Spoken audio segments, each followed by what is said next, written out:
হাই everyone, good afternoon. আপোনালোকে বাৰু এতিয়া কি কৰি আছে? ইমান গৰম পৰিছে ন এইকেইদিন। সেইকাৰণে মই আমাৰ ঘৰৰ বাহিৰত আহি কিনে এইখিনি ঠাইতে বতাহ লৈ আছোঁ। এইখিনি ঠাইত ইমান ধুনীয়া বতাহ বলি থাকে, কাৰণ ইয়াতে গছ গছনিৰে ভৰি আছে যে, সেইকাৰণে বহুত ধুনীয়া বতাহ বলি থাকে। আৰু আজি ভাবিছোঁ আপোনালোকক আমাৰ ঘৰৰ কিবা এটা বস্তু দেখুৱাওঁ, যিটো বস্তু সকলোৱে খাই ভাল পায় আৰু দেই।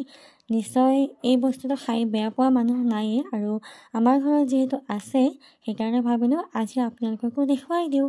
তেনেহ'লে বলকচোন আমাৰ ঘৰত থকা এনেকুৱা কি বস্তু দেখুৱাওঁ, চাই লওঁ।